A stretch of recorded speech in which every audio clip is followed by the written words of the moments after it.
সুপ্রিয় দর্শক, আপনাদের ভালোবাসায় আসলাম এক অসহায় মেয়ের কাছে। আমরা শুনবো তার জীবন কাহিনী। আসসালামু আলাইকুম। ওয়ালাইকুম আসসালাম। ছোট্ট আপু, কেমন আছো? এই তো আছি, আলহামদুলিল্লাহ ভালো। আপনি কেমন আছেন? আল্লাহ তালা খুব ভালো লাগছে। যাই হোক, তোমার নামটা কি জানতে পারি? আমার নাম বৃষ্টি। বৃষ্টি। তোমার দেশের বাড়ি কোথায়? টাঙ্গাইল বাপুর। টাঙ্গাইল বোয়াপুর। যাই হোক, তোমার ফ্যামিলিতে কে কে আছে? আমার ফ্যামিলিতে আমার মা বাবা কেউ নেই। আমি আমার শাশুর কাছে মানুষ হয়েছি। সো আমি এখন অসহায়। ও আচ্ছা, যাই হোক, তোমার মা বাবা নেই বলতে কি মারা গেছেন নাকি ছোটবেলায় রেখে চলে গেছেন, কোনটা? হ্যাঁ, ছোটবেলায় রেখে মারা গেছে। ও ও, আচ্ছা আচ্ছা। তোমার চাচ্চু কাছে তুমি বড় হয়েছো, এই তো? হ্যাঁ, আমার শাশুর কাছে বড় হয়েছি। আচ্ছা, পড়াশোনা কতটুকু করেছো? বেশি পড়াশোনা করতে পারিনি, মা বাবা নেই। এইট, মানে তারও একটু নাম আছে না, 8 পর্যন্ত পড়ছো না, এসএসসি পরীক্ষা দিছো, কোনটা? এই পর্যন্ত ও, 8 পর্যন্ত লেখাপড়া করছো। তোমার লেখাপড়া কি আরো ইচ্ছুক ছিল? মানে ইচ্ছুক ছিল কিন্তু করতে পারিনি, ও, মা বাবা কেউ নেই, আত্মীয় ও আর্থিক সংকটের জন্য করতে পারো না, তাই না? তো যাই হোক, আমাদের ক্যামেরার সামনে কি জন্য আসছো আর কেমনে জানছো যে আমাদের ক্যামেরার সামনে গেলে উপকার হতে পারে? অনেক জায়গায় ঘুরছি, চাকরি বাকরির জন্য পাইনি। সো আমার খাওয়ার মতো কিছু নেই, থাকার মতো জায়গা নেই। সো সেই জন্য আপনাদের ক্যামেরার সামনে আসছি যে আমার পাশে যদি কেউ থাকে, আমি একটু অসহায় মেয়ে আর কি, তার জন্য আসছি। যাই হোক, তুমি যেহেতু আসছো অবশ্যই সাড়া পাবে। তোমার চেহারা সুন্দর। তোমাকে কেউ ভালোবাসার বা প্রেমের প্রস্তাব কেউ দেয়নি?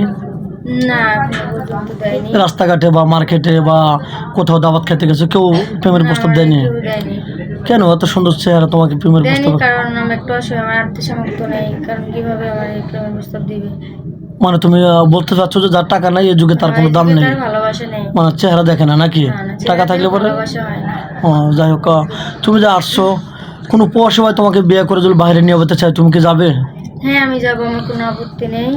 আচ্ছা, আর কোনো প্রবাসী ভাই যদি তোমাকে বিয়ে করে তোমার চাচার বাড়ি তোমাকে রেখে তোমার সাথে বসবাস করতে চায়, তোমার কাছে থাকতে চায়, তার বাড়ি ঘর নেই, তোমাকে বাড়ি ঘর করে দিবে, তাহলে কি তোমার কোনো আপত্তি থাকবে? না, আমার কোনো আপত্তি নেই।